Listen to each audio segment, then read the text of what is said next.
Dubai Marina पहले वो statement थी जो आप दुनिया को दिखाते थे जब आप ये कहना चाहते थे बिना कहे कि आप अराइव हो चुके हो। ग्लास और स्टील की स्काईलाइन जो परफेक्टली काल्म इंजीनियर्ड पनी में मिरर होती थी। सुपर यॉट्स बिल्कुल प्रिसिशन के साथ लाइन में, जैसे एक शोरूम जो कभी बेंड नहीं होता। रूफटॉप लाउंजेस हर रात ओवरफ्लो होते थे। म्यूजिक टावर्स के दरमियान एको करता था। प्रोमेनेड हर वक्त जिंदा रहता था। ये सिर्फ एक लोकेशन नहीं थी, ये एक आइडेंटिटी थी, एक ब्रांड जो केयरफुली बिल्ड की गई और ग्लोबली एक्सपोर्ट की गई।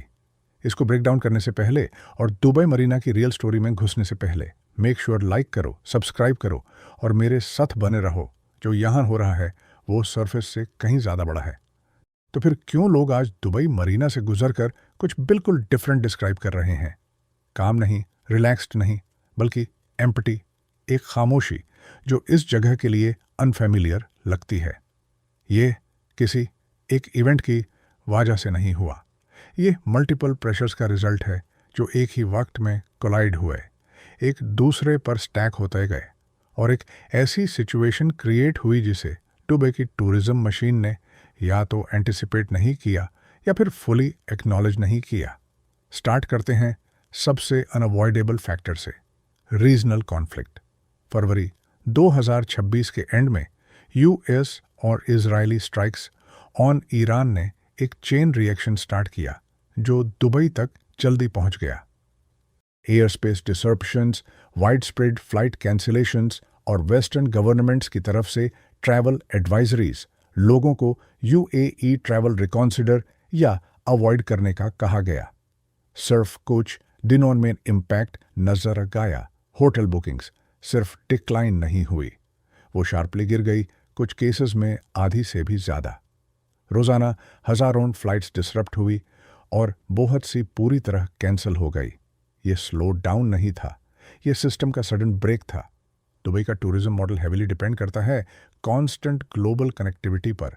यह दुनिया के सबसे ज़्यादा कनेक्टेड सिटीज़ में से एक है एयर ट्रैफिक के हवाले से। जब ये नेटवर्क इंटरप्ट होता है, चाहे थोड़ी देर के लिए ही क्यों ना हो, इसका इफेक्ट हर उस सेक्टर तक जाता है जो टूरिज्म से जुड़ा है। होटल्स जो एक हफ्ता पहले नियर फुल कैपेसिटी पर थे, अचानक रूम्स फिल करने के लिए स्ट्रगल करने लगे। ऑक्यूपेंसी रेट्स जो 2026 के स्टार्ट पर स्ट्रॉन्ग थे, रैपिडली गिर गए।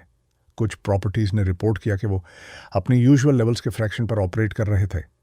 प्राइसिंग ने भी डिमांड फॉलो की, डिस्काउंट्स आए, पैकेजेस एक्सपैंड हुए और लग्जरी प्रॉपर्टीज़ जो नॉर्मली इंसेंटिव्स नहीं देती, उन्होंने भी एग्रेसिवली ऑफर्स देना स्टार्ट किया ताकि ऑक्यूपेंसी मेंटेन रहे। एयरलाइंस जिनमें यूएई की फ्लैगशिप कैरियर भी शामिल है ने रूट्स कट किए, फ्रीक्वेंसीज रिड्यूस की और रिकवरी इमीडिएट के बजाय ग्रेजुअल रही। ये इतना इंपॉर्टेंट क्यों है? जितना लगता नहीं। क्योंकि दुबई का पूरा इकोनॉमिक मॉडल, खास तौर पर दुबई मरीना जैसी नेबरहुड्स में, इस असम्पशन पर बना है कि लोग आसानी से, बार बार और लार्ज नंबर्स में आ सकते हैं। जब ये असम्पशन वीक होती है तो इस पर बना हर सिस्टम वल्नरेबल हो जाता है। अगर थोड़ा जूम आउट करें तो स्केल और क्लियर होता है। 2026 के लिए regional tourism projections already downward revise हो चुकी हैं, जहां मिलियंस कम विजिटर्स एक्सपेक्टेड हैं पहले के फॉरकास्ट्स के मुकाबले में। इसका मतलब है मिडिल ईस्ट में टेंस ऑफ बिलियंस डॉलर्स का लॉस टूरिज्म स्पेंडिंग में। यूएई में टूरिज्म कोई साइड इंडस्ट्री नहीं, ये इकोनॉमी का कोर पिलर है जो जीडीपी का सिग्निफिकेंट हिस्सा कंट्रीब्यूट करता है और लाखों जॉब्स सपोर्ट करता है। ये जॉब्स एब्स्ट्रैक्ट नहीं, ये restaurant staff, hotel workers, yacht cruise, drivers, tour operators हैं।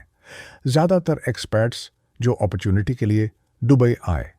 जब विजिटर नंबर्स ड्रॉप होते हैं, इम्पैक्ट इमीडिएट और पर्सनल होता है। रिड्यूस्ड आवर्स, कम टिप्स और जॉब अनसर्टेनिटी। आज अगर आप दुबई मरीना वॉक करें तो ये रिपल्स नज़र आते हैं।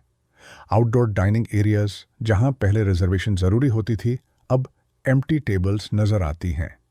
मरीना वॉक जो पहले कांस्टेंट मूवमेंट से डिफाइन होता था, अब स्लो फील होता है। जेबीआर बीच फ्रंट जो अपनी एनर्जी के लिए जाना जाता है, अब विजिबल गैप्स शो करता है।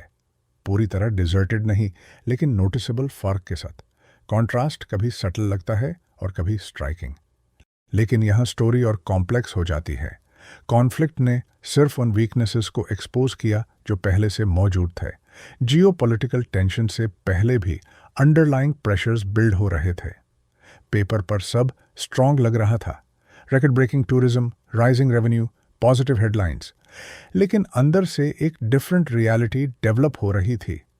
इंफ्रास्ट्रक्चर स्ट्रेन ज़्यादा विजिबल हो रहा था, ट्रैफिक कंजेस्शन हर साल बढ़ रहा था, कम्यूट टाइम्स लंबी होती जा रही थी। कंट्री के अंदर से भी आवाज़ उठ रही थी जो इस इशू को एक्नॉलेज कर रही थी और सॉल्यूशंस डिमांड कर रही थी, शॉर्ट टर्म और लॉन्ग टर्म दोनों। इसी वक्त कॉस्ट ऑफ लिविंग स्टेडली बढ़ रही थी। रेंटल प्राइसेस की डिस्ट्रिक्ट्स इंक्लूडिंग दुबई मरीना में सर्ज कर गए। अपार्टमेंट्स जो पहले मिड लेवल प्रोफेशनल्स के लिए एक्सेसिबल थे अब अनअफोर्डेबल हो गए। स्टूडियोज़, 1 बेडरूम यूनिट्स, हत्ता के शेयर्ड स्पेसेस तक के रेंट्स में सिग्निफिकेंट इंक्रीज हुआ। इस शिफ्ट ने उन लोगों को मजबूर कर दिया जो दुबई मरीना की असली एनर्जी थे, young professionals, mid income expats, service workers, के वो यहाँ से मूव करें। यह उनकी चॉइस नहीं थी, मजबूरी थी। वो ज़्यादा अफोर्डेबल एरियाज में शिफ्ट हो गए, अक्सर सिटी सेंटर से दूर, जिसे कम्यूट और लंबी हो गई। ऑलरेडी कंजेस्टेड रोड्स पर प्रेशर और बढ़ गया। जो बचा वो एक ऐसा नेबरहुड था जो धीरे धीरे ज़्यादा एक्सक्लूसिव होता गया, लेकिन साथ ही ज़्यादा डिपेंड होने लगा शॉर्ट टर्म विजिटर्स पर लॉन्ग टर्म रेजिडेंट्स के बजाय। यहाँ एक आयरनी है। टूरिज्म बूम जिसने दुबई मरीना को डिफाइन किया, उसी ने उसको रीशेप भी किया इस तरह से कि वो लेस स्टेबल हो गया। डिमांड बढ़ी, प्राइसेस बढ़े तो कम्युनिटी थिन होती गई जो इस एरिया की डेली लाइफ को सस्टेन करती थी। फिर एक और layer, safety concerns. High rise living Marina की आइडेंटिटी का सेंट्रल हिस्सा है, लेकिन गुज़िश्ता सालों में रिपीटेड फायर इंसिडेंट्स ने क्वेश्चंस रेज किए, सिर्फ आइसोलेटेड इवेंट्स पर नहीं बल्कि पैटर्न्स पर। इवैक्यूएशंस जहां हज़ारों रेजिडेंट्स इन्वॉल्व थे, डिलेड अलार्म्स और डेंस वर्टिकल एनवायरनमेंट्स में इमरजेंसी मैनेज करने के चैलेंजेस। ये सब एक ग्रोइंग अवेयरनेस क्रिएट करते हैं कि मॉडर्न डेवलपमेंट्स भी रिस्क्स कैरी करते हैं। इसके बाद का phase, displacement, temporary housing, uncertainty, residents की परसेप्शन ऑफ स्टेबिलिटी को शेप करता है। अगर ये सब कंबाइन करें, एक सडन एक्सटर्नल शॉक जो टूरिज्म फ्लोज को डिसरप्ट करता है, एक कॉस्ट स्ट्रक्चर जो पहले ही रेजिडेंट बेस के एक हिस्सा को पुश आउट कर चुका है, इंफ्रास्ट्रक्चर जो प्रेशर में है और सेफ्टी कंसर्न्स जो बैकग्राउंड में लिंगर कर रहे हैं। रिजल्ट एक सिंगल कॉज नहीं बल्कि मल्टीपल स्ट्रेस पॉइंट्स का कन्वर्जेंस है जो एक ही वक्त में हिट कर रहे हैं। आगे देखते हैं, क्या यह मतलब है कि दुबई मरीना परमानेंट डिक्लाइन में है? नहीं, ये ओवर सिंप्लिफिकेशन होगी। दुबई ने मल्टीपल दफ़ा रेजिलियंस शो की है, financial crisis, global pandemics, regional instability. इसके पास रिसोर्सेज हैं, एक्सपीरियंस है और स्ट्रॉन्ग इंसेंटिव है कि वो क्विकली अडेप्ट करे। टूरिज्म डिमांड हिस्टोरिकली वापस आती है जब स्टेबिलिटी इंप्रूव होती है, फ्लाइट्स रिज्यूमे होती हैं, कॉन्फिडेंस रीबिल्ड होता है, विजिटर्स वापस आते हैं। ये पैटर्न वेल एस्टैब्लिश्ड है, लेकिन रिकवरी सिर्फ नंबर्स का गेम नहीं, ये क्वालिटी, एक्सपीरियंस और सस्टेनेबिलिटी का भी सवाल है। ये इस बात पर डिपेंड करता है कि जो अंडरलाइंग इश्यूज सालों से क्वाइटली बिल्ड हो रहे थे, क्या उन्हें प्रॉपरली एड्रेस किया जाता है या सिर्फ टेम्पररी टूरिस्ट सर्ज से मास्क कर दिया जाता है। Affordability, infrastructure strain, high rise safety standards, traffic congestion, environmental pressures और लॉन्ग टर्म लिवेबिलिटी, ये ऐसे प्रॉब्लम्स हैं जो फ्लाइट्स रिज्यूमे होने और होटल्स फिल होने से खुद सॉल्व नहीं होते। इनके लिए डिलिबरेट डिसीजंस चाहिए होते हैं, प्लानर्स, रेगुलेटर्स और स्टेक होल्डर्स की तरफ से। अक्सर ऐसे डिसीजंस जो पॉलिटिकली और इकोनॉमिकली मुश्किल होते हैं। मरीना की स्टोरी के सेंटर में एक आयरनी और है। जिस वर्जन से लोगों को प्यार हुआ, वो सिर्फ शाइनी स्काईस्क्रेपर्स या लग्जरी यॉट्स नहीं थे। वो इंस्टाग्राम रेडी आर्किटेक्चर या केयरफुली डिजाइंड फचार्ड्स नहीं थे। वो एक फीलिंग थी, एक यूनिक एनर्जी और रिदम जो उन लोगों के मिक्स से बनती थी जो यहाँ रहते, काम करते और अपना लेजर टाइम स्पेंड करते थे प्रोमेनेड्स पर। ये एटमॉस्फेयर एक बैलेंस पर डिपेंड करता है, visitors versus residents, temporary excitement versus stable community life, unchecked growth versus sustainable urban planning. अगर ये बैलेंस टूट जाए तो मरीना उन इंटेंजिबल एलिमेंट्स को लूज कर देता है जो उसे मैग्नेटिक बनाते थे।